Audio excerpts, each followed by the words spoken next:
خود تعالی اف نعمتت گل عبد خو کرد و روز قیامت دی نعمتت گل کرد بو چی چنگیش بر کریاره که بتنه پیغمبر خدا صلوات خدا سر بند بیجیتن لقد رأيت رجلا يتقلب في الجنة بتن سين بخود مديد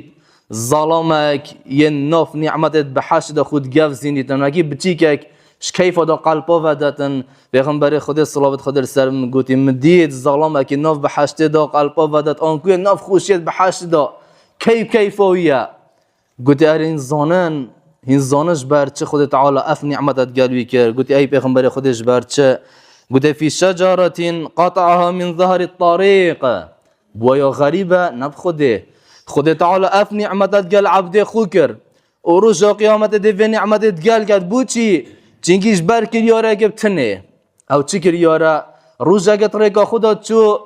چیقل داره که داره کد بود ریکا خلقی دا اذیت خلقیت کرد گوتی از بو خود تعالیش بر بسرمان درابم و دارش ریکا راکم دا بسرمان درسته سر ریکا خو بهنو بچن خود تعالی به حشت برسخید کتن تنت بر کریاره که بچیک داره که اش ریکا را کریاره و کدام نبینه سترید پی خلقی را نبینه سترید کولانو بردارید خلقی را خود با چی داشتی ما گوتی اگه ما به حشت ببیتن پیغمبر خدا صلوات خدا سرم بیتن از وعده دموی به حشت یه بس اخلاقی جوان بیتن بلام سر عیال خوشول بکن پرورده که جوان پرسخی بکن نه عیال ما چوش در و نو بین ساعت اگه نه چو 20 درگه مال خدا بخت خدا واره عیال ما کش ما و نو بی نه بلام پرورده که درست دینه اما اخلاق خود جوان بکن اوید به حشت دا قلبا و دادوش کیف دا هوارتینش کیف دا بو چینگی بتنه روزه که ریکا خلقی خوش کری بلان باری خلقی سفک بکن باری آنگرا نکن بلا خوش خلقی وکن پیلن بلا خلقی بخو بجیتن غیبت و بهتان و ببختی و دروا بلان دل ما بحال ما و بیتن بری مال عیال ما بیتن امش خلقی و بین